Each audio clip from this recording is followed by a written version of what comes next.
listening to the RMPodcast, the official podcast of Red Moon Productions. Here are your hosts, Brandon Davidson, Keith Cheatham, and Sean Sebastian. Enjoy.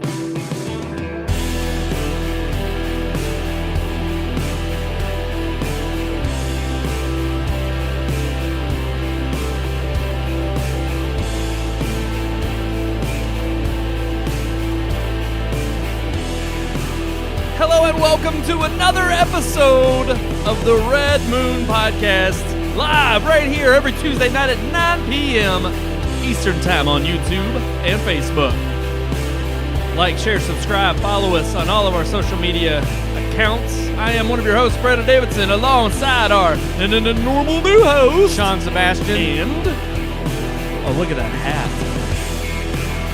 I love that. Little newsboys. He's here to give us the news. Tell us what's going on in the world of Hollywood. Is that Papaw's hat? Yeah, it is. He's Nice.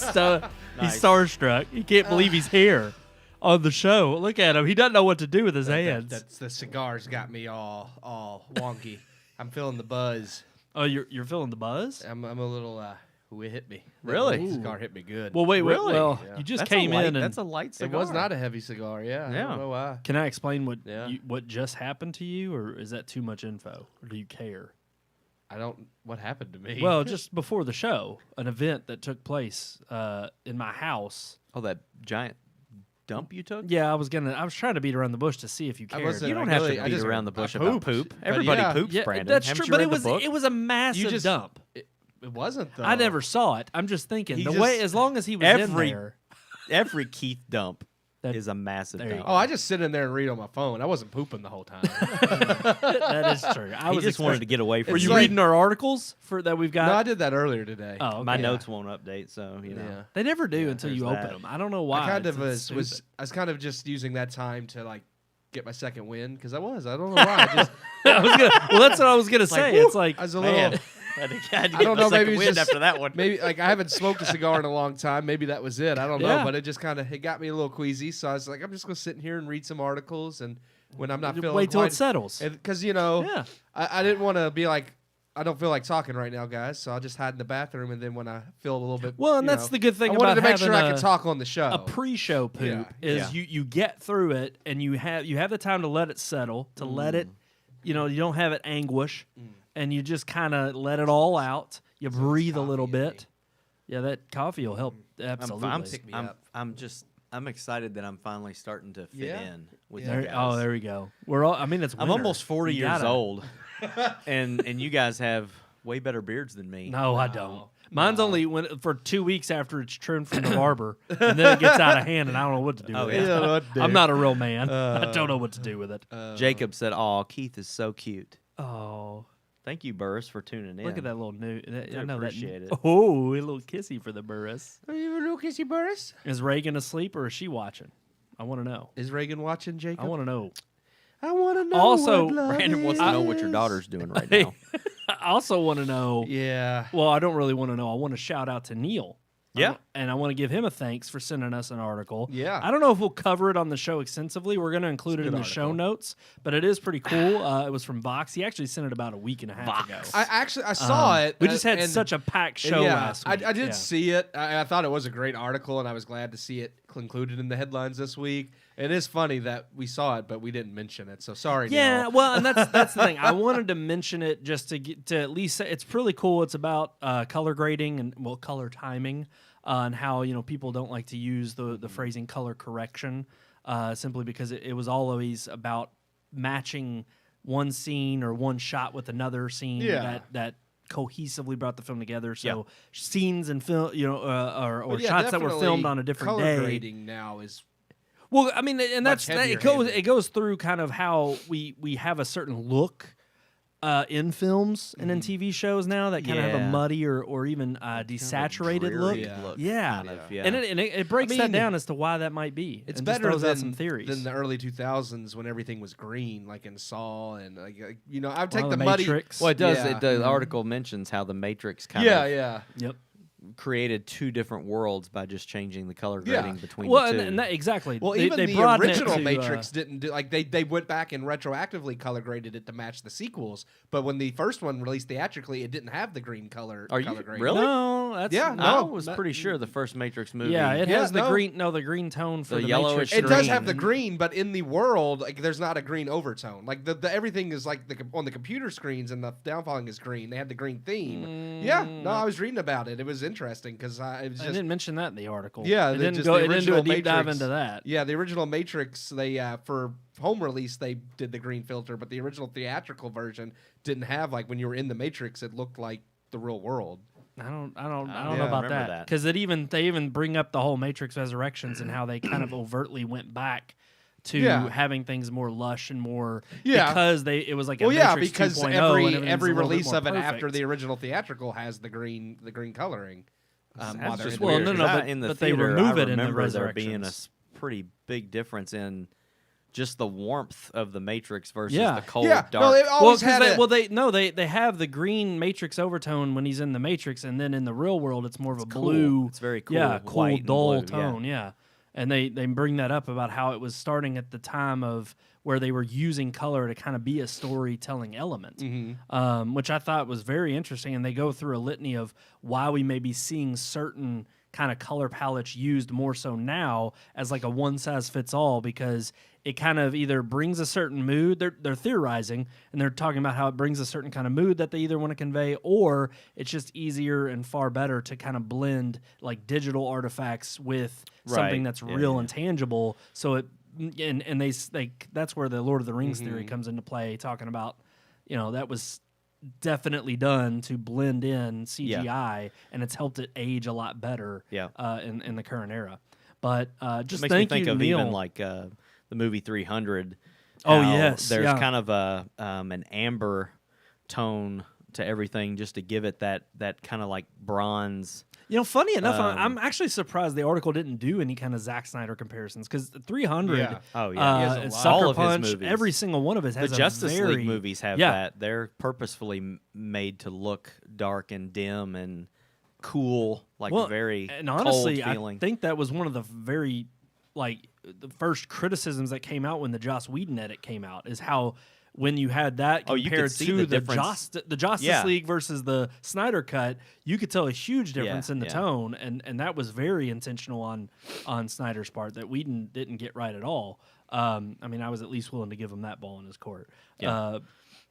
But thank you, Neil. Yeah, for, that was for good. sharing that. It was a pretty good article. Yeah. Definitely. Again, I do prefer Lord of the Rings yes. original color versus the. Yeah, the newer. I did like Well, the and original I did. color That was better. the one thing about the article I was a little bit picky on, because again, kind of like Keith's maybe alluding to here with diving deeper into the Matrix. I know I've watched everything Lord of the Rings special features I Yeah. can, and I know for a fact that the Blu-rays got knocked because of the bluer tint that they added or made it cooler. But even when the original films came out, I don't want to say it was sepia toned. That's not the right word for it. Like kind of like what they're talking about in the article about "Oh Brother, Where Art Thou?" Mm-hmm. But it definitely had more of an ancient type of looking, filter, or not filter, but a LUT that they used in the post, because they did the same thing. They scanned the I film would in say sepia, but it had digitally. to have kind of like more of a golden. It was a kind of warming like, tone. Yes, Yes, yeah. And I definitely remember that from the theatrical cuts. It wasn't just for the home release. It might have looked a little bit more Well, no, I remember present in the home Fellowship. release. Yeah, that Blu-ray did get bashed for the added Yes. blue and green, like how bad it was, like excessive. But I remember watching the DVDs, and maybe they were talking about specifically just the extended cut versions when they added the extra scenes in there. Because there is one in particular, and now I'm getting nerdy and jumping down a rabbit hole. But there's particularly one scene I know in, I think it's Osgiliath or Minas Tirith, where you see Boromir and Faramir talking with Denethor. And it's like it's obviously not in the theatrical version. Yeah, it's part of but the it has extended. like a lot more bloom to the characters that I didn't think was originally in the theatrical cuts. And I wonder if that was almost kind of part of that artifacting that they're talking about. That was only in like the extended versions that you can definitely tell that they fixed in the most recent 4K UHD version. What I was looking up was saying, like, the original Matrix had green overtones, but it wasn't as drastic as the 2 sequels. Like, everything in the sequels was much more green. Yes. And they went back for home media releases and made the original more green.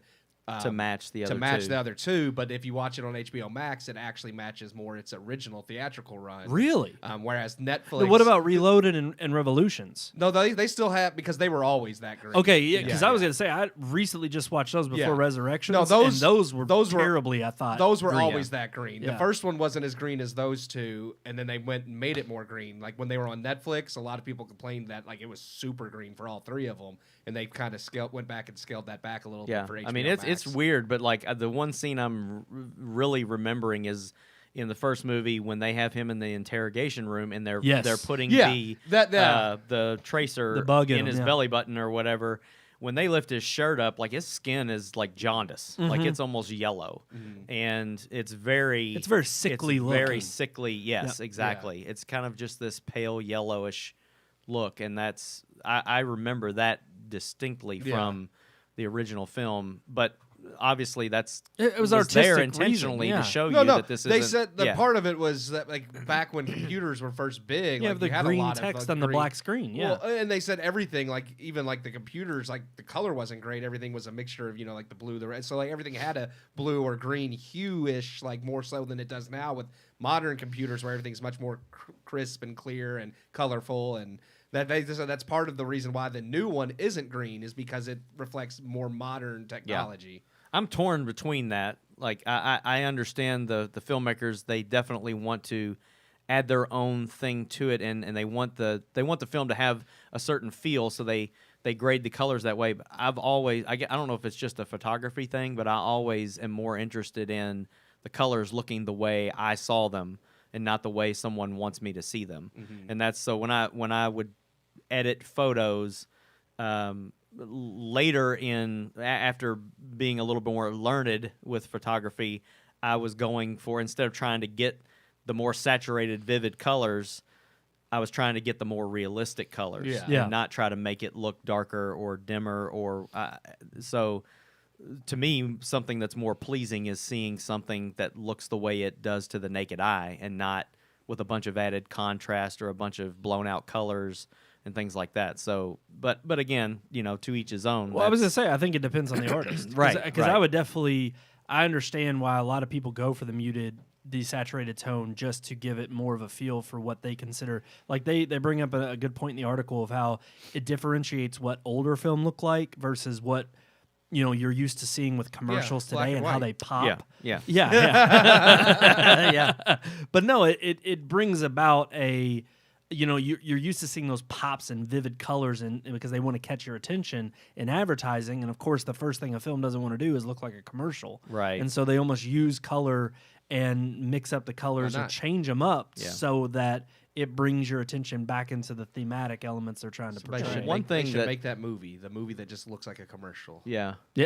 I mean, there's plenty of them out there. They're all like I don't know, kids shows on Netflix. I was gonna say, like, one color that looks really good in a film is red, especially when there's a lot of blood, like in this movie that we're getting ready to review. Thank goodness. Yeah, I was waiting for a segue because we went on a color topic. Hey, Neil, that article worked out beautifully. That gave us a nice little open. A little discussion that we don't normally get into right at the top of the show. So that was awesome. Let's talk about what movie are we reviewing this week? We skipped out on it last week. Keith reviewed it, so he gets to introduce it. There you go, Keith. Well, that would mean every week I review it. Exactly, and you do it every week. Oh. Or you're supposed to. Yeah. Sometimes Brandon steals your thunder. I'll steal it right now because I'm waiting to see. We're 13 minutes in. I always mess he's with him. He's gonna cut me off. Here's our review of Scream. I knew it. Gosh.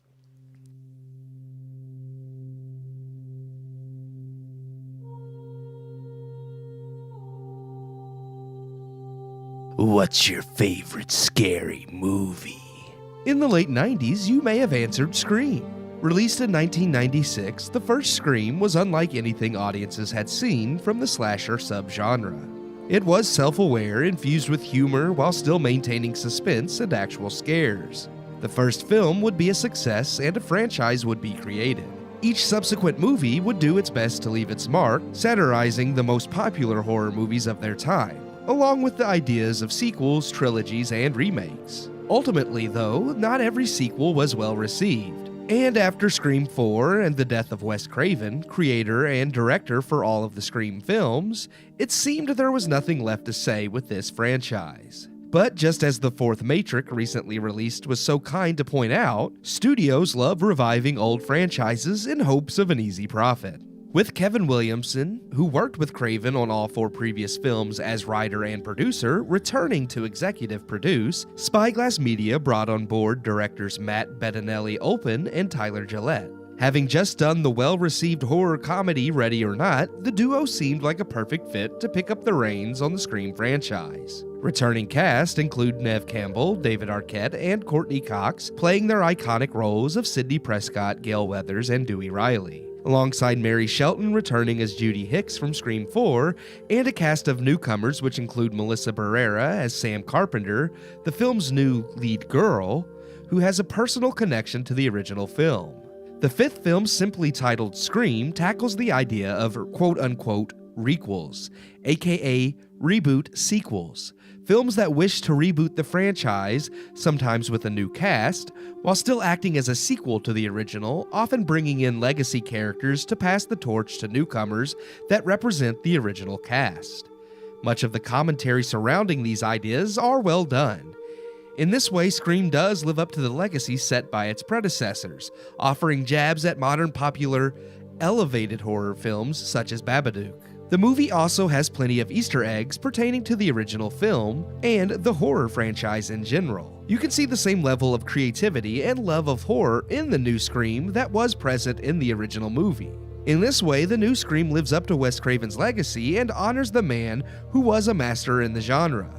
For this, the film is rightfully praised, but sadly, I do not share in critics' love of the modern Scream. While it does honor Craven's legacy and does a solid job as a commentary on current horror trends and requels, the movie falls short to me in story, character, depth, and emotion.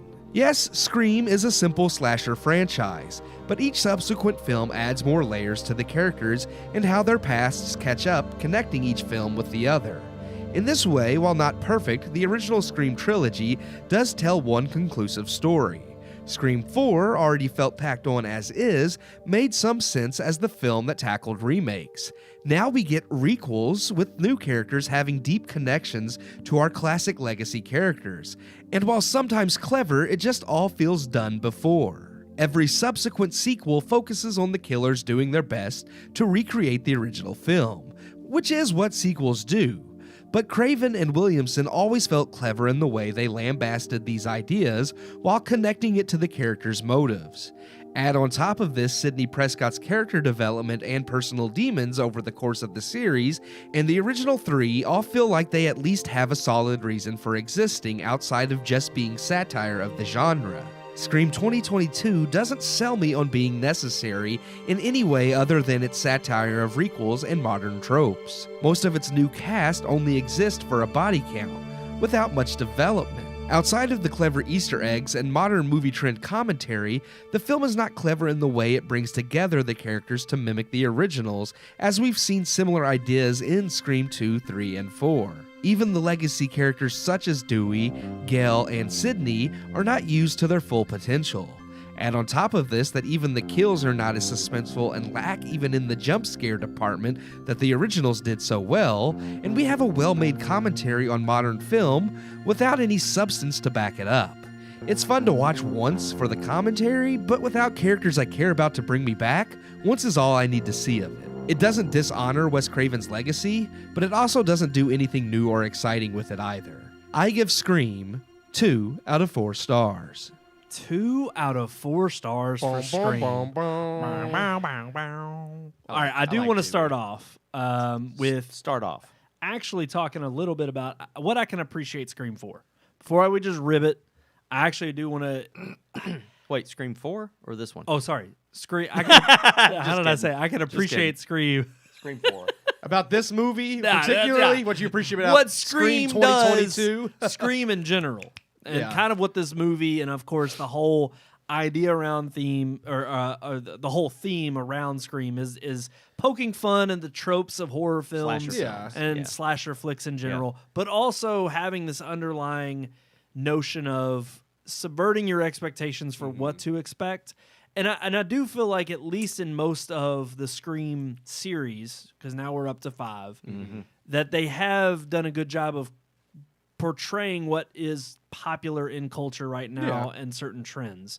And that I can at least appreciate Scream for that, because there'll be a good mark, I think, 20, 30 years down the road to look back on and kind of say, oh, that must have been in general what was going on in cinema throughout. And I think that's true for the most part. No, there's a very the part towards the end of the film where they are in the house and the movie nerd is kind of sitting around talking about how she mentions Star Wars, and she mentions what was some of the other ones that she talked about. Well, they mentioned Knives Out. And of course, they make fun of elevated horror. But Babadook. it's just kind of funny because they specifically mention Star Wars Ryan with the Johnson. idea of Yeah. the subverting expectations and how Right. and how they brought back the original characters only to try to kill them off, yeah. and I appreciated that because it does.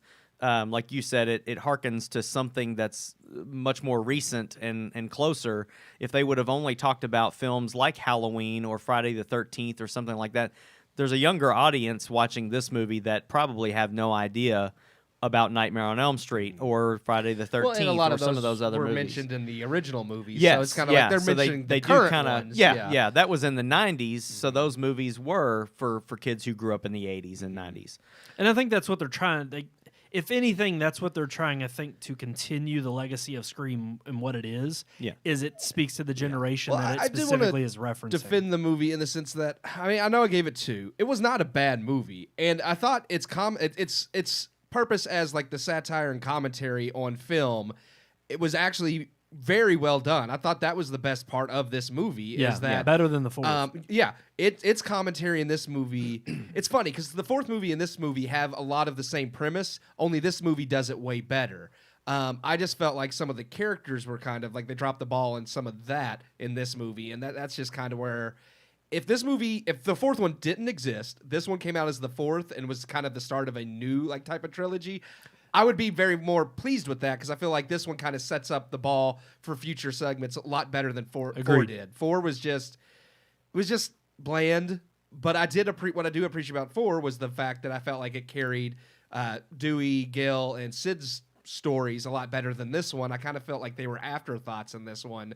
And I wanted to see if they're going to be passing the torch. I wanted to see a little bit more emotion with their characters, and they tried. I mean, there is a huge moment halfway through the movie, and I don't want to spoil anything. That was meant to be this whole like 1, subvert expectations, and 2, to give you that emotional gut punch. But I didn't think it was well done. I didn't think the enough payoff was there. Yeah, it wasn't.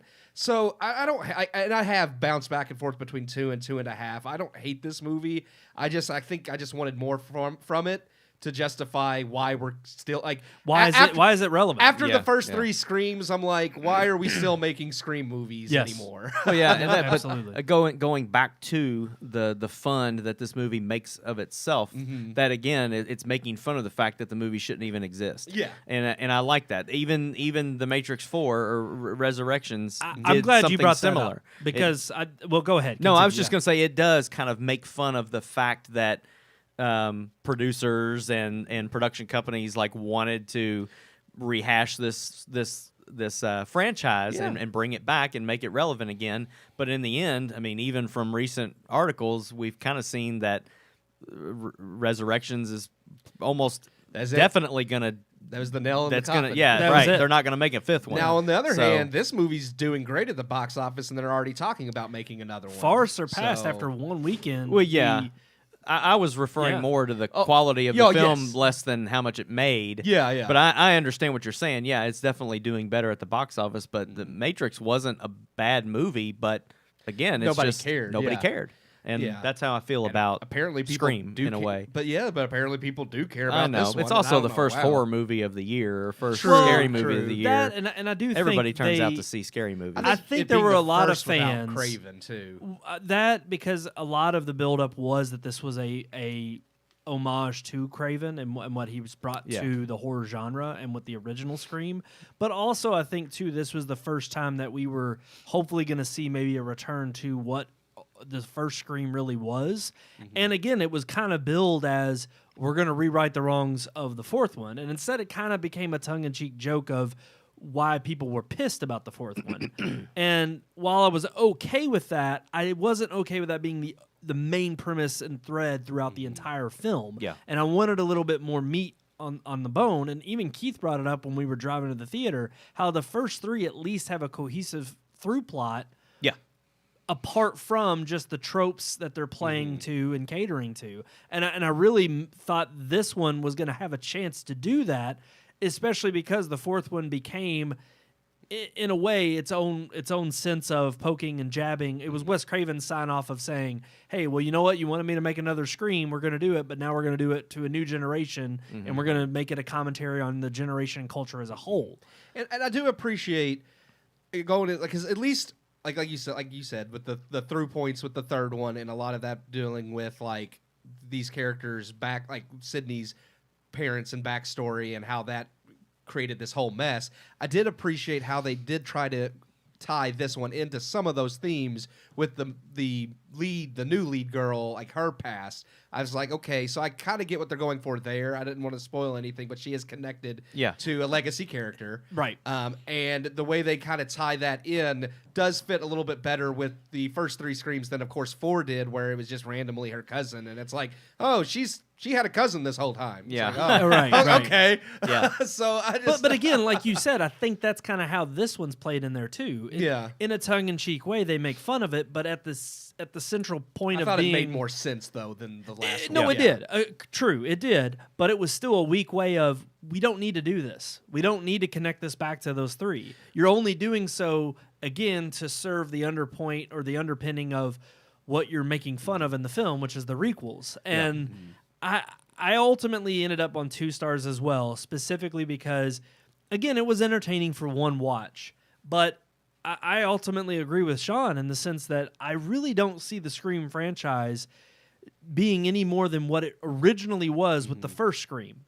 And yeah, 2 and 3 came after that, and they both cleverly developed or I guess enhanced the franchise to at least make it seem like it was worthy to be had. Yeah. And of course the story and the plot continue.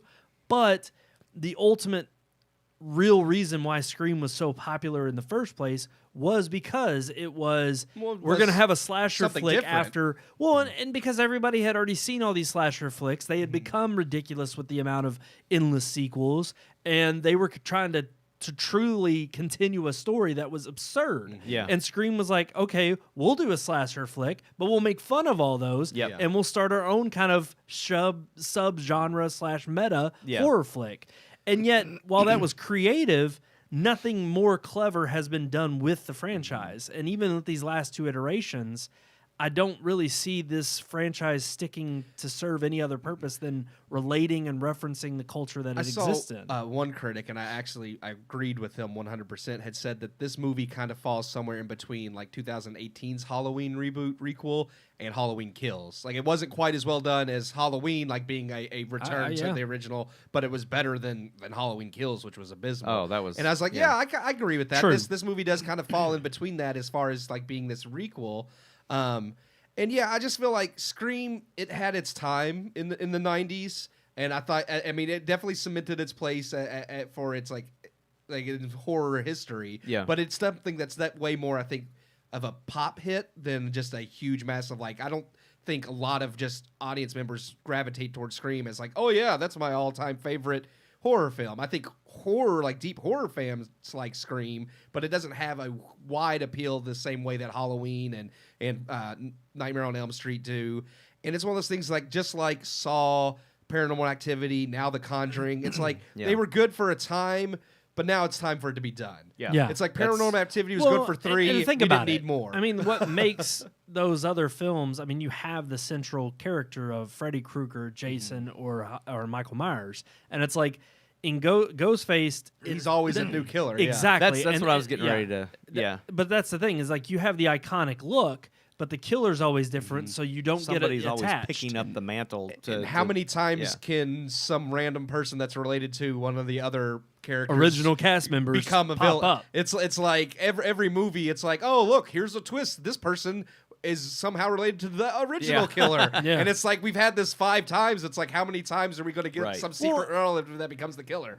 Yeah. And another thing that this film I thought dropped the ball on was in the very purpose it set out to write, the ship that it tried to write, which is, subverting those expectations in the right way.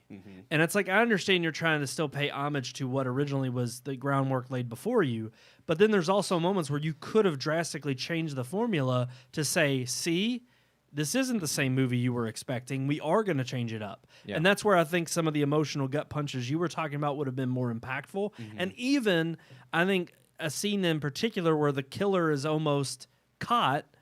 I think all but 3 have 2 killers. Yeah. And that's a known theme or trope of Scream. Yeah. And I was really hoping that in this one, there's a scene halfway through the film where you think the killer could be unmasked. And I was like, I actually thought they were going to unmask him and you'd see one killer well before the end of the film. And I would have been like, that's cool. That's creative. Yeah, and they right. would have thought, hey, we found out the killer. They're done. Oh, no, there's still killings. Oh, well, duh, because there's always 2. Yeah. And that was just one of those little things where, even if you could have seen it coming a little bit when it plays up to that still moment, would have been unique. It would have been a Yeah. good payoff Yeah. because of all the other films that didn't do that. Well, at a certain point in this film, they try to misdirect you. They try to take you.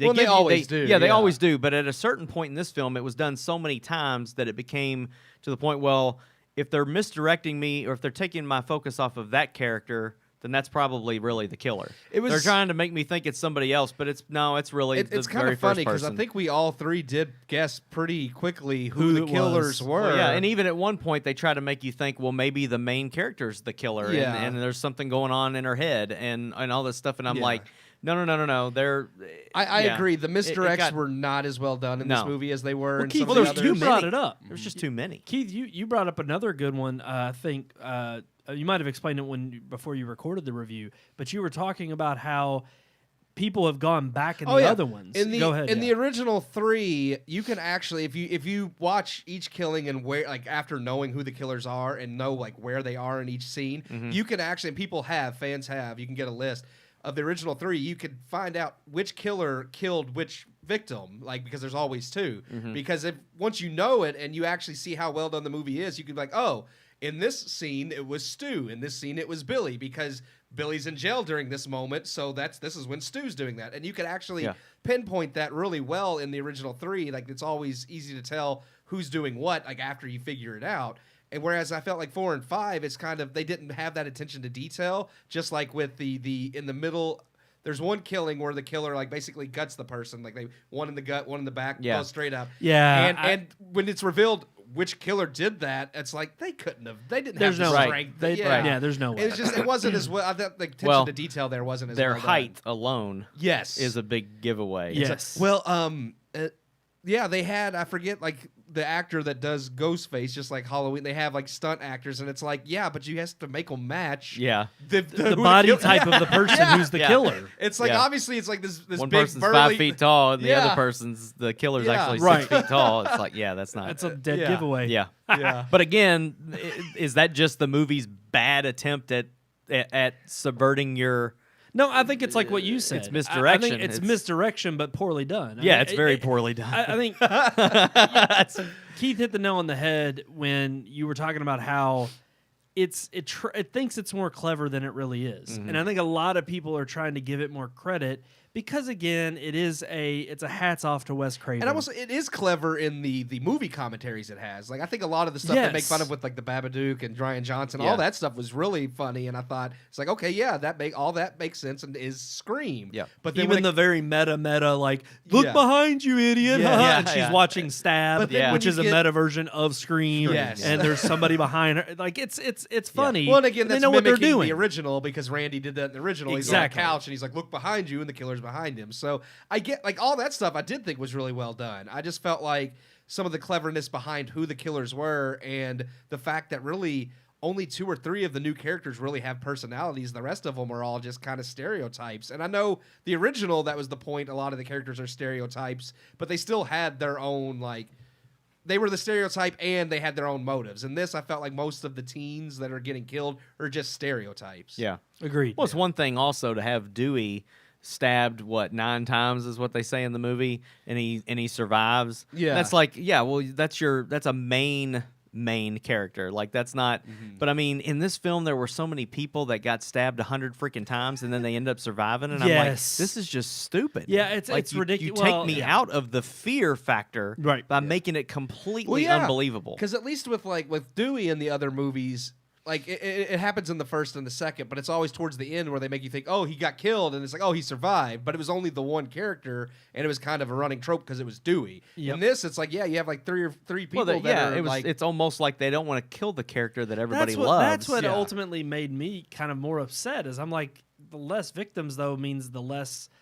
I don't know, like you said, the less scared I am that somebody's going to die then. And even the ones that do die, I just don't have any kind of emotional connection to. Yeah. So there we have it. Definitely worth a watch if you are a fan of Scream. And I mean, this movie is getting a lot of praise from most people. I mean, I think I'm not trying to steer anyone away from watching it because they may like it. I just felt like it maybe was, getting a little too much praise. It's one of those things where I feel like at this point, I just don't see why. Just like with I said, some of those other movies, like it's like, why are we still making these movies? Because people go see them. Why Paramount Plus released a new Paranormal Activity that I didn't even know was coming out. I didn't know that Yeah, either. It's on there now. Wow. It actually came out like a couple months. It came around, I think, around Halloween, and I didn't know it existed. What about the next Cloverfield? Where's the next Cloverfield at? So I'm just one of those things like, are people still watching Paranormal Paradox Activity? was terrible. It was awful. God awful. Yeah, that's why there hasn't been another one of I those don't for know. a while. We got a Super Bowl coming up. Who knows? It may drop. That's what they're good at doing. They drop them right away. But it was terrible.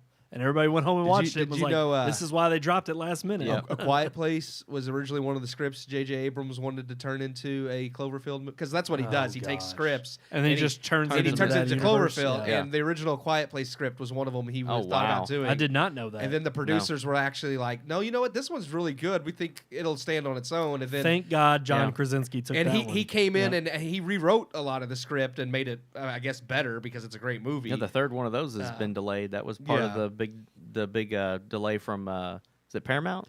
Yeah, the ones who Paramount also delayed Top Gun. Yeah, Top again. They keep pushing and everything Mission Impossible. back. And I'm like, No, why? not Top They Gun. didn't do Top Gun. Mission Impossible. Yeah, they 7 and 8. They did Yeah. delay Mission Impossible again, but I'm like, why are we still delaying movies, Paramount? Like, I don't. No reason. They even have a streaming service already that you can't access anymore. Alrighty, guys, let's You can't if you move, own an Xbox. let's move into our headlines.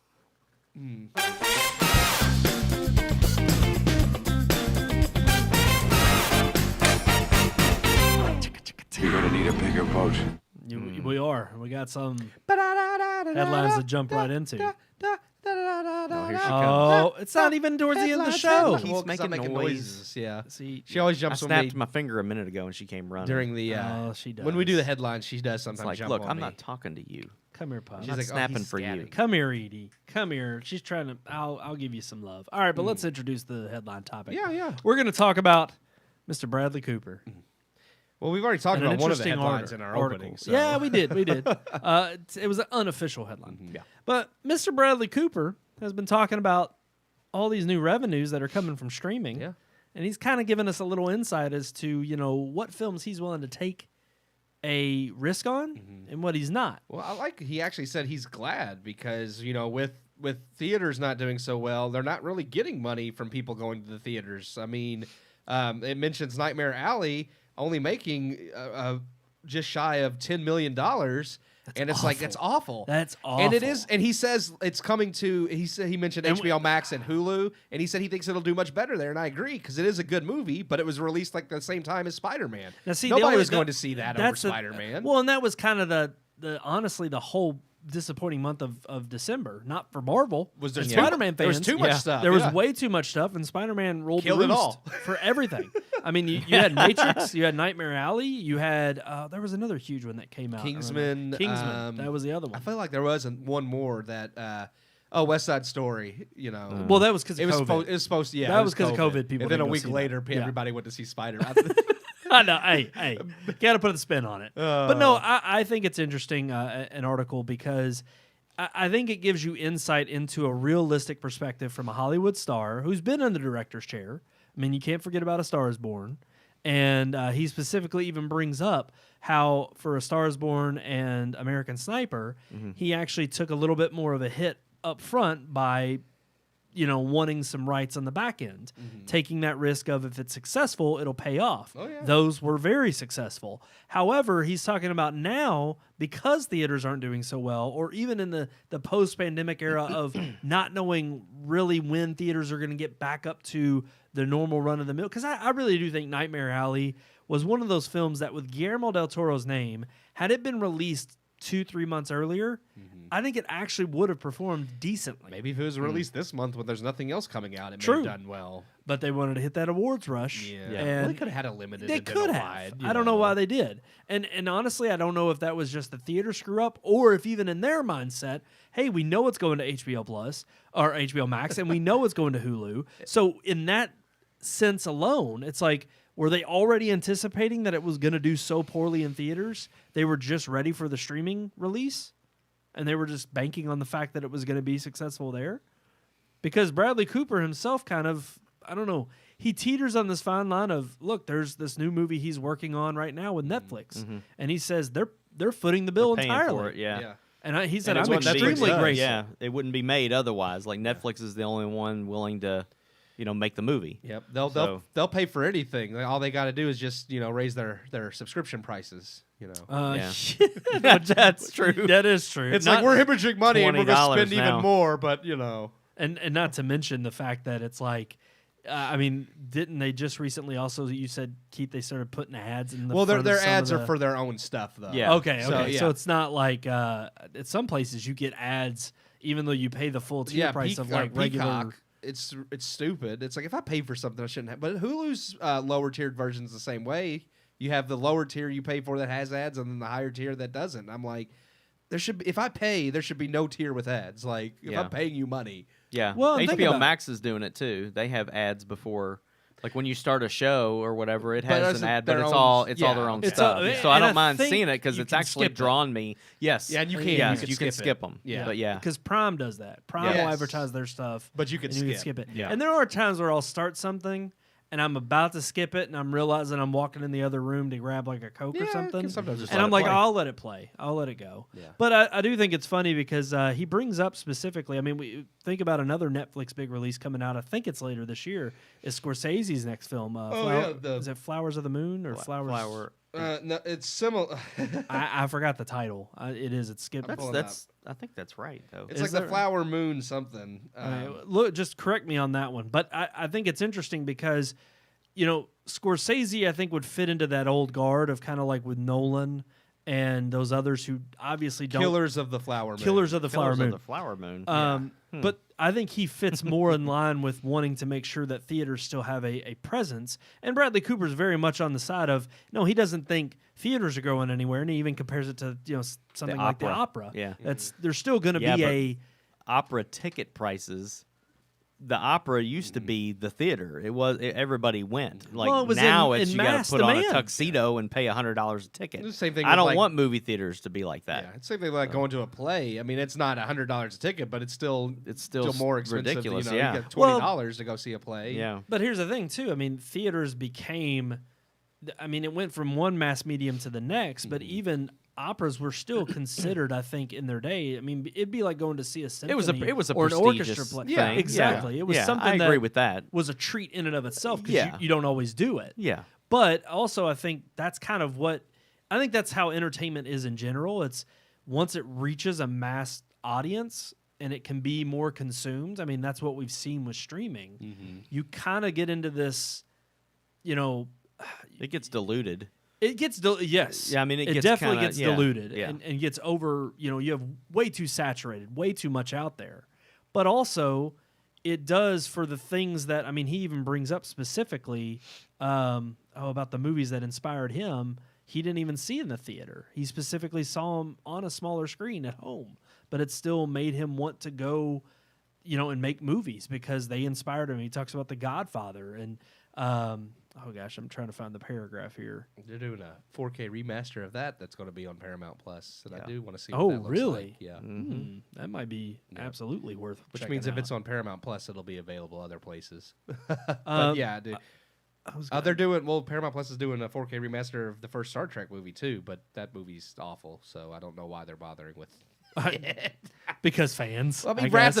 Fans would rather have Wrath of Khan in a 4K True. remaster. But yeah, you said the movie. Are you looking for the movies that inspired? Oh, here it him, is. or- Yeah, I found the paragraph. He just says, I saw some great movies there, but the movies that changed my life and inspired me to do what I do for a vocation were The Elephant Man, Godfather, Apocalypse Now, Shampoo, Coming Home, and Deer Hunter. He said all of those movies I saw on a 16-inch television 16-inch. set. And I know, that's what's crazy. Yeah, no. 16 inches. Yeah. And here we are complaining, I got to watch them a 65-inch. Yeah. I mean, and in like 4K HDR, I like know. as close to realistic theater, with surround sound. I mean, that's the beauty of it is I think far too often we put our,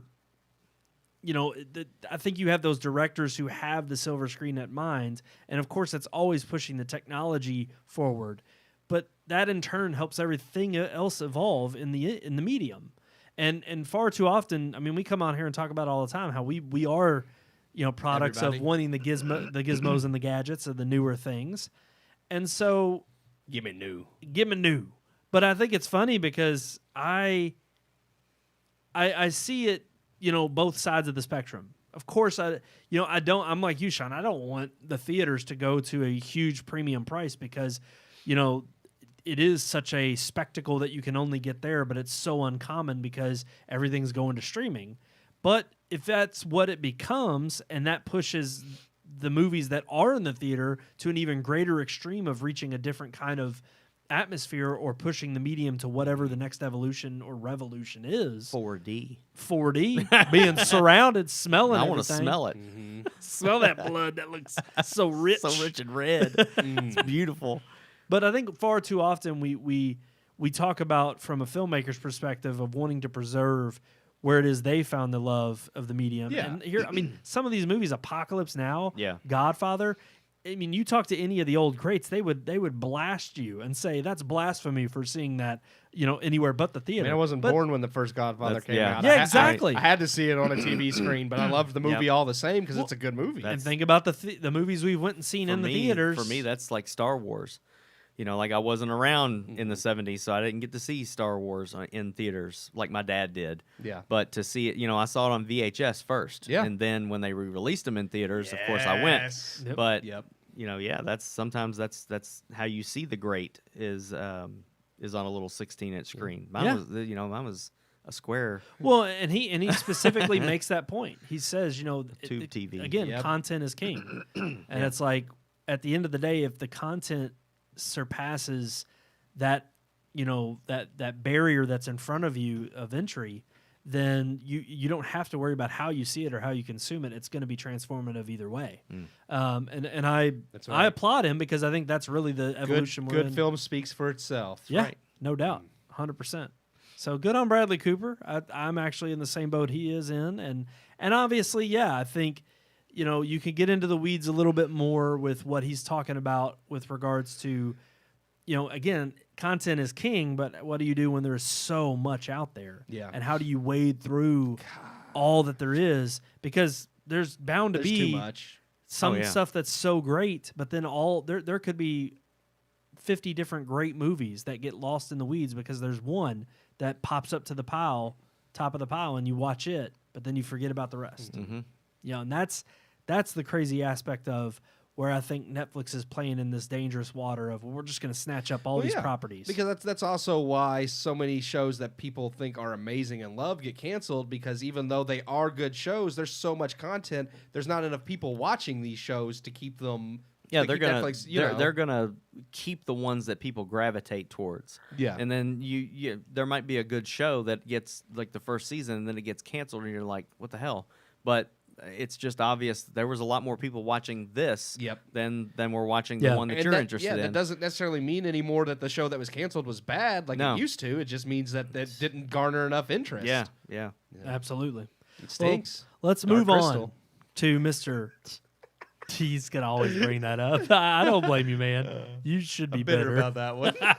He'll keep watching that first season and be like, I'm getting the view count up. It was I'll bring it back. I mean, it was so well done, but that's exactly why I got canceled, because you could tell a lot of money went into that show. Oh, yeah. A lot. Well, Yeah. and that's where I will give Netflix the benefit of the doubt in that regard. You at least know what they're going to put into it is going to be the amount that you would want to see put into it. Yeah. It's just they really are on that side of boom or bust. Yeah. And if not enough people pay attention to it, they cut it. Yeah. And it's like, well, crap. You saw the potential of what it can be, and no doubt that was its fullest potential. Yeah. Like the Dark Crystal. It just sucks. It's okay. They still have The Witcher and Stranger Things, so I'm okay. Yeah. Those are both Well, amazing. Stranger Things only has like 2 more seasons. No, but that's on their own terms, and I'm okay with that. Yeah. I would I'm agree. glad when a But creator that's can like end it on their own that would be their terms. 7th season, though, right? 6. 6. Yeah, they're working they on were their on- they're on their 4th coming out now. Oh, I thought Yeah. the 4th Actually, was already over. I actually really think there's only 5. I think they I think mentioned there's only supposed to be 5. Yeah, I think the 4th Really? and then 5th I think is supposed to be oh, it. Yeah. Okay. Yeah. So And I'm okay with that. Yeah, I mean, and 5 well- seasons is a great run, and not only especially that- if it's good for all 5 seasons. if all 5 seasons are quality, I mean Breaking Bad's only 6, Yeah. and even that I would argue is you take the last season, it's split up. So really, I think it's 5 if you count it. yeah, they count it as They- 5, but yeah. because they split it in 2. But it's you can't get a better show. Yeah. I I mean that tells you Yellowstone. quality, not quantity. Hey, I'm Yellowstone starting it. It's good. It's good. You're gonna like it. I already subscribed to. I went to Peacock Premium Plus. Yeah, I didn't want no ads. You didn't want no Yeah. ads. I just want to keep rolling Yeah. through. So I'm ready. Alrighty, guys, let's move on to our last headline that we're going to talk about this evening. Which one? Mr. Peter Dinklage. Oh, you don't want to For talk Bradley Cooper. You don't want to talk about Alec We're gonna talk Baldwin? about the dwarf. I want to talk about that ridiculous imp of a man. Oh man. Man, I you're tried gonna to- really tick him off. Look. I tried to throw out a Game of Thrones. Yeah. Tyrion. Yeah. So I tried to throw out a.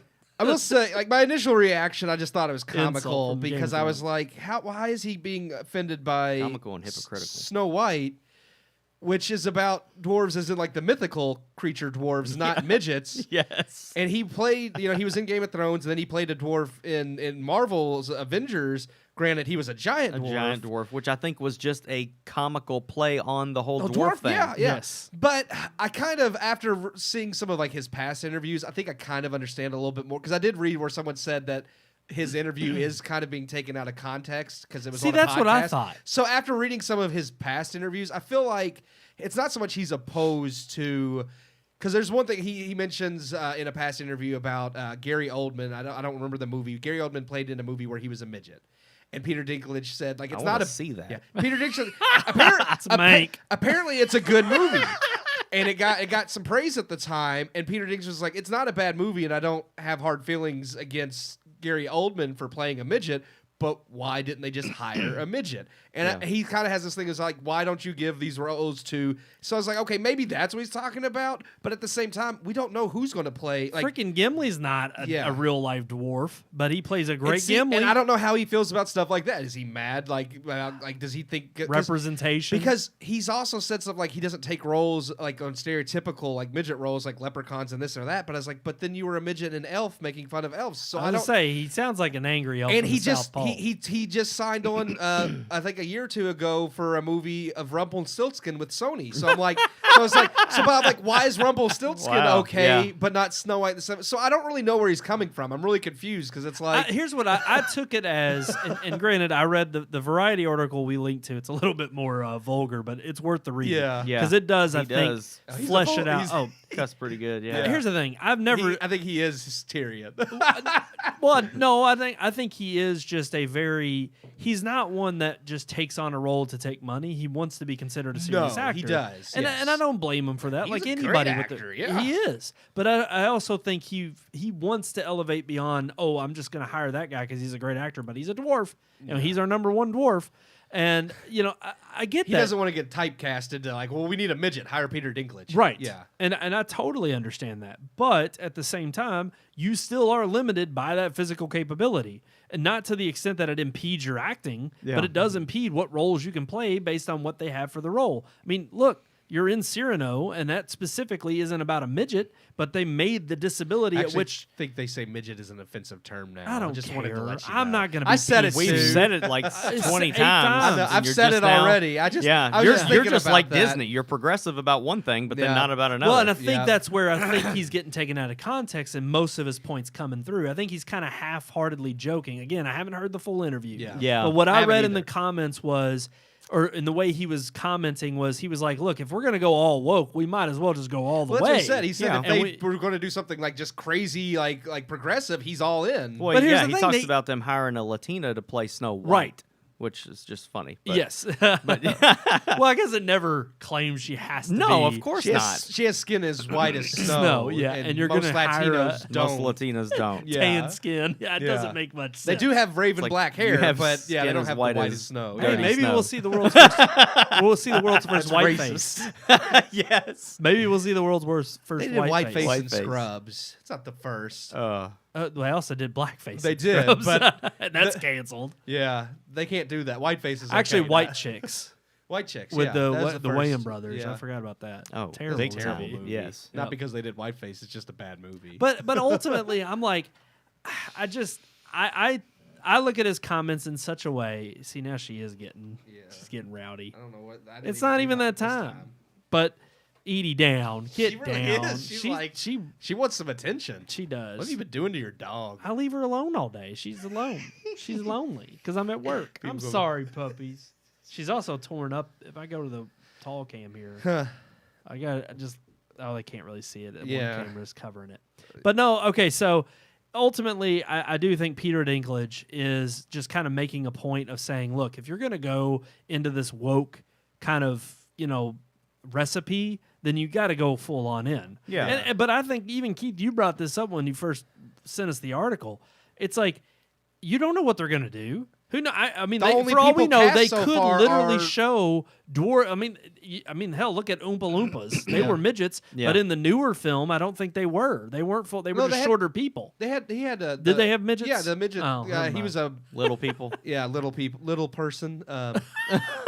There's a well-known Little there's a stand-up comedian who, and I can't think of his name, but he actually makes fun of that because he's like, it's stupid. I'm a midget, and I think he's hilarious. But anyways, that's not the point of the topic. It is, yeah. The only people they've cast so far are Jenna Ortega and Gal Gadot. We don't know who's going to play any of the dwarves, so I think it's a little early to really be lambasting them when we don't really know how they could pull a Hobbit could. situation, and they could stereoscopically or just funny. CGI. They could just it. have normal sized people like you said. He doesn't mention the Huntsman. And in the Huntsman, they used real Yep. normal sized people and they made them into dwarves and midgets. Well, that's what they And did it's with very the Gary Nick Oldman Frost movie. is like they have him as a freaking dwarf and it's hilarious. I could see Yeah. that definitely. I mean, he's amazing, but it's you took a normal sized guy and downed him into a That's dwarf. almost what I expect them to do. Yeah, Because yeah. they're especially now that this outburst happened and it's getting some coverage. I could see Disney outwardly going. But that then you have his direction. issue where he feels like midgets should be given more roles that they could take. That's why I'm it's like- confused by it's his like, statement. Yeah, 'cause what does even, he want? Even in the article, he says all love and respect to the actress, referring to the Latina, and all the people who thought they were doing the right thing. But I'm just like, what are you doing?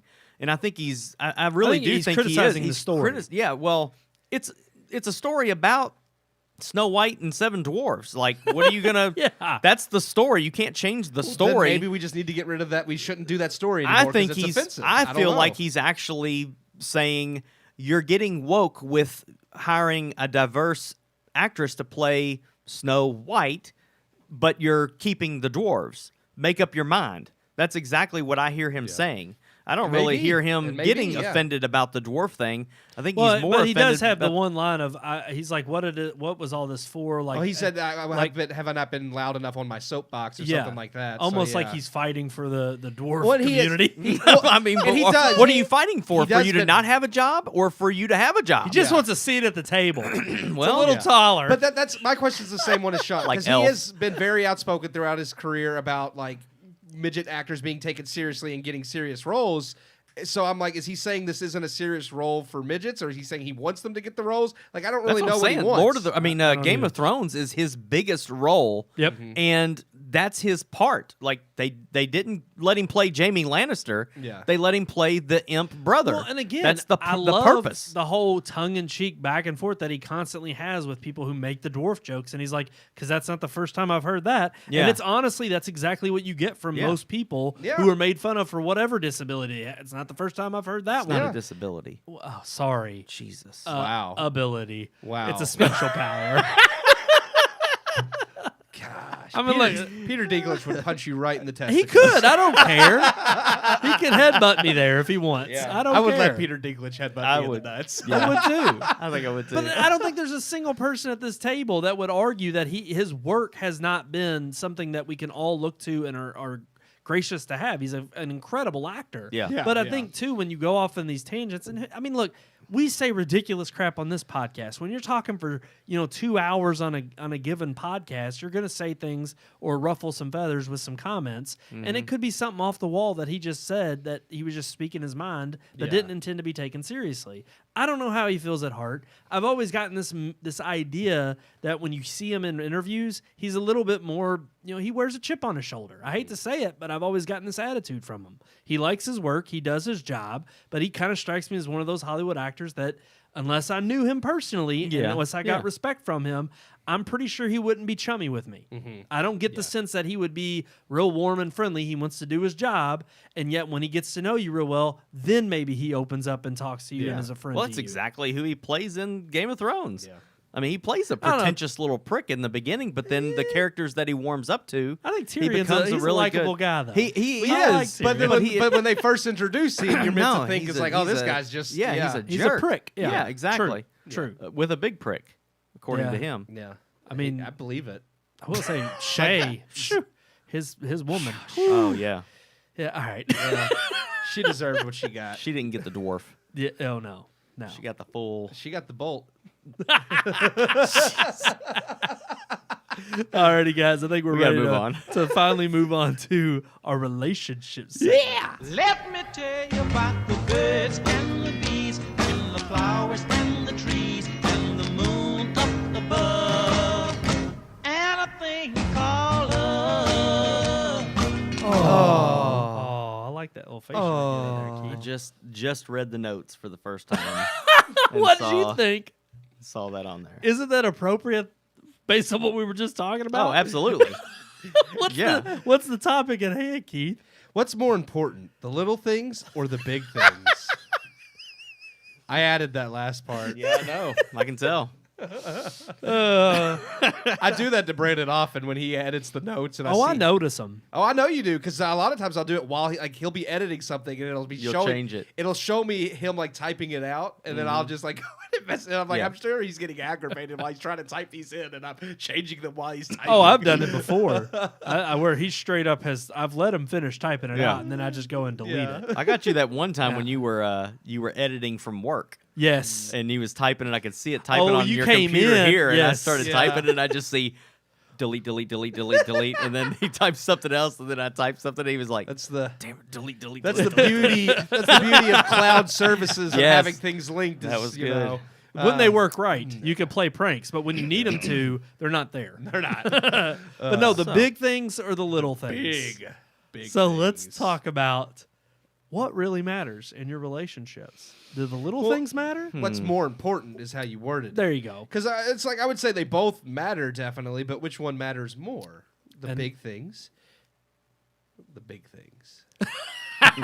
There is no little things No, for Keith. because I thought about this back and forth, and I'm like, in Only a goes sense, for it's the like, big yeah, I mean, the things. little things definitely matter, but at the end of the day, like if your relationship's not like cemented and rooted in some of like the bigger ideals that you both share, like Yeah. whether that's politics, religion. I mean, there's some things that if Yeah. you differ greatly on some of the more important issues, sometimes that relationship doesn't work out because you don't have a foundation to build upon.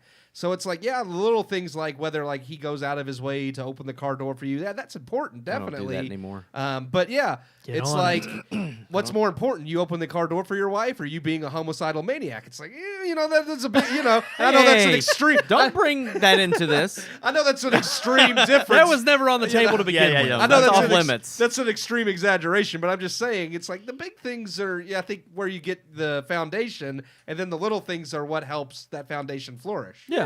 I would think the big things It's matter. Like, I can open the door for you, or I can love you. Which one do you want? Exactly. Which one do you want? Exactly. I can open the door for somebody I like, but I love you. I was gonna say. So You should take it as a don't compliment. get bent about me not opening the door anymore. Exactly. I did that to get in your pants. Now that I've the big thing was more important. It's like, sex was more important than the door opening. right. Well, and how do you know that? Well, I don't know. It must depend on your big thing. If she let that get in her pants, Oh gosh, come on. I had to. We're It not was talking in the about notes. that. Come on. No. Let's have some class. I do think. Whoa! Let me mentioned ask. Let me class. ask No, you. go ahead, go ahead. Wait a minute, because you are somewhat on the dating scene. Yeah. You are trying to pursue that. So You're trying to when get it you comes to swiping left or right on somebody and getting a date, are you gonna start with the little things, or are you gonna come right out of the gate and say, "Will you marry me"? Oh. I mean, I'm just gonna do it on the app. I'm just gonna have it on in the my app. It's gonna be in my bio. It's Just, like will you marry me? first person to swipe right. This is what you get, baby. You're right gonna, here. You're gonna get down, Oh, dog. Come on, Edie. You're gonna be like Luke Wilson or Owen Wilson standing in the crowd with that "Marry Me" sign. Oh man, if J-Lo J-Lo. swipes right, Yes, I will. why not? I'll take a chance. No, I would agree with Keith. I think, okay, it depends. But I ultimately think in your serious relationships, the big things matter the most, but they are also what allow for the little things to take precedent and become what helps. Like once you have the big things in place, then the little things. It's like They're what enshrine your relationship Once the and make big it things deeper. are there, then the little things come. Yeah. Yes. Hey, no, I'm come on agreeing. now. I'm agreeing. But I also think it depends. Because it ultimately depends on what your goal So is. you're saying if I love my wife, I would open the door for her? Well, no. Yes. That's one way to show. Sometimes when you love your wife, There's other you, ways I you show buy it. her flowers. My I wife think. don't like flowers. But Well, then that's in that the case, thing. you're off She the hook. don't like jewelry. She don't like flowers. Buying stuff is off the table. But I there's have to do. little I have to sacrifices do you can things. make. Well, and that goes. Well, what's your love I language? gave her two is? kids. Like, what else does she want? Those are wants two big 3. things. Give no, her 3. Right? No, that ship has sailed. They already gave away their baby stuff. Jacob's got part of it, so Yeah. Sean was like, "Let's pack it." He's up." probably sitting in that chair rocking a baby right now. Oh, no doubt. Well, that baby's I gone. can't remember if he asleep. took the chair or not. I can't remember. All I know is, look, it also depends on the relationship. Like you all Yes. both went to love romantic relationship. Yeah. But I think even amongst friends, I mean, there's going to be acquaintances where I think the bigger things matter because the little things aren't going to ever be present. I mean, there's certain people that I'm going to be acquaintances with that, it probably would show them a good deal of kindness that I remember if they like a certain film or a certain kind of music or a certain kind of food. But ultimately, it's never going to go deeper than that. Yeah. And there's nothing wrong with that because at the end of the day, I don't want to get to know them on the level that the littlest thing is there to showcase how they matter to me. But at the same time, there is kind of a shared, like for me and then the friends I have, like, not all my friends share maybe some of the same political views I do or things like that. But in general, we have a lot of the same moral values. True. And some of the same religious values. So it's like on those things, like, that's bigger. It's like, I mean, I like the fact that both of you love Lord of the Rings. It's like, that's great. But if one of you hated Lord of the Rings, I'm not going to end the friendship, over that. You know, I might, but. But then also going to that point, what in regards to even moral convictions, because there's some big moral convictions and smaller moral convictions. yeah. Right. I mean, at what point are you willing to say, well, I'm going to let this slide or I'm not going to let this slide? Yeah. I mean, homicidal maniac may Yeah, be one of those big moral convictions. Generally, weren't gonna talk when about you're trying genocide, I don't think I want to be your friend. Yeah. So not friends with Hitler. It's a good note. Yeah. Well, Jojo Rabbit. But That's no. a great movie. Yeah. But anyways, Sean, no, I'm not even gonna. I'm not gonna go where I wanted to go. I'm not gonna go. You mentioned genocide, and I thought of another kind of genocide that I'm just. Oh yeah. I'm not. We're not gonna go there. I'm not friends with people that are into that kind of genocide. Yeah. But it is well, okay. So that is a line in the sand that you drew. Yep. And there's a moral conviction that you said, okay, this is a hill I'm willing to die on. Yeah. And you have to make those within your life to surround yourself with those who you're going to feel more secure with. And ultimately, yeah, the partner in crime, the one you choose to live your life with, your spouse, you would hope shares on the most fundamental level those very core foundational values, that those are the big things. Yeah. But when it comes to the littlest stuff, like the holding the door open or the acts of love or Lord of the physical Rings. touch. Lord of the Rings. Yeah. Yeah. Well, because even, Sean, you've mentioned how, even on the show, Amelia sometimes won't be interested in a certain show or movie you are going to watch. Oh, but she's not interested in anything I like. I mean, really. what better way to point out, though, Yeah. how the big things and the little things matter. The big things definitely matter. Yeah. And ultimately, would you say that is the core in which your relationship I would is built actually say the whole opposite is that's one of the things I love the most is the fact that she's not always interested in the same things. Yeah. I want my own things, and I want her Variety. to have her own things, and it's things that we can agree to disagree or argue about, or I don't want to watch that show, so I'm gonna go in the other room. I don't care. That's one of the things I love about her is that we're not the same. That would be boring. Yeah. To just be with someone that likes everything you like. That's part of the whole opposite attract. Yeah. I mean, would you say, though, that those little things do amount into a big thing? I mean, yeah, Eventually? they can. I also think there's little things that I'm willing to let slide or let go or forgive, and her the same for me because of the bigger things. So True. That's the sacrifice of allowing those bigger things to take precedent. yeah, and Or I like little things that grow into I a like big you've talked to us before about the whole dating thing. And you've said that it's conservative, Christian, and Wants to have kids. and wants to have kids. Those I are was the gonna say three attractive, things. but I Yeah. forgot. Oh, I mean, That doesn't matter. attraction slides in there as, But I'm just gotta saying, be attracted to you. you're not putting it out there like, look, if you snore, I'm out. Right, no, you no, know, no. That's something that if Oh. conservative Christian wants to have kids, if those three things line up, those are big things. I don't know, the way he just Then, said "oh" and you looked know. at me makes me nervous. No.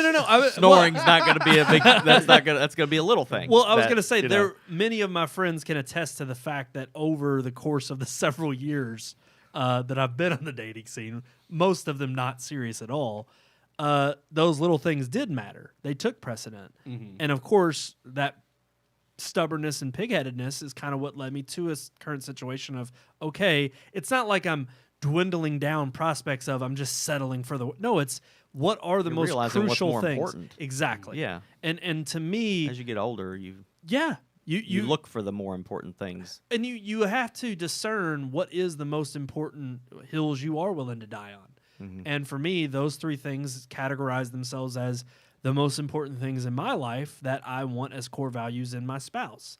And like you said, Sean, as long as we have those core values as a foundation, I do believe that I will be able to get through whatever problems rear their ugly head during the relationship. Yeah, you kind of forgive the little things that don't matter, but you also are compelled because of your affection and love for that person. You're compelled to do the little things that do matter. Exactly. So And to profess and show that so bigger ultimately, priority. it sounds like the big things are the ones that are more important. True. And I think they're the reasons. I know it's funny because Full circle, right around. very nice. Very nice. True. Yeah, true. That's it. That's beautiful. bigger That's a the good way to better. put it. Yeah. Keith, do you have anything else to add? I don't. I really don't. Let's see, if he does, we're gonna go all the way around again. But no doubt, absolutely, I would agree. And I think again, there's some people in your life that there's only so far that those values take precedent or matter. And there's some people you're willing to kind of forego a relationship maybe because you don't share certain values, but that doesn't mean that you can't be, an acquaintance, or you can't be, again, I think, we've talked about this in the relationship segment before, but, it goes back to like how you could have a wide cast net of certain groups of friends, a lot of people who know you and see you as a certain kind of person that, that reflection you give off. But then as your inner circle closes, those people are the ones who undoubtedly are going to be there for you, your closest friends and family that are ultimately going to know who you are and your deepest, darkest secrets, and they're going to be the ones that you turn to when things really go wrong, or when you really need somebody to lean on. It's not going to be that outer group that you're going to depend on. And precisely because in that case, the little things are all you have with that person. But absolutely, I think the little things reflect the bigger priorities that you share with the people that you're closest to. No doubt. Alrighty, guys. But how do you feel out there? What do you think of? Do the little things or the big things matter in the relationship? Size matters. Size does matter. And you can let us know how much it matters by emailing us at rmPodcast@redmoonproductions.com. Right there at the bottom of your screen, guys. Huh. Huh. Y'all see it? The right, Yeah, no, I don't see anything. right here. Oh, Keith's got it. Is that His little fingernail's about to scratch it. Oh, Ooh, RMPodcast@redmoonproductions.com. just beautiful. I mean, every time he says it, I Yeah, just no. I don't even try. After he says chill it, up my there's no leg. point. Ooh. Alrighty, guys, that's going to do it for this episode. Thank you all so much for joining us. And as always, like, share, subscribe. Right there at the bottom of your screen, all of our social media accounts, Red Moon Book, Red Moon Tweet, Red Moon Pics, and of course, search for Red Moon Productions on YouTube. Until next time, I am one of your hosts, Brandon Davidson, alongside our normal new host, Sean Sebastian. and I don't have nothing now. Your I was, name? I was, I was. you were waiting? I was inhaling and I was hyping up for it, and then Brandon gave me that look, and I laughed, and now I have nothing. We hope you enjoyed this week's episode. For more reviews, previous podcast shows, and everything Red Moon, visit our website, redmoonproductions.com. You can also like us on Facebook or follow us on Twitter by searching for Red Moon Productions, LLC. We'll see you at the movies.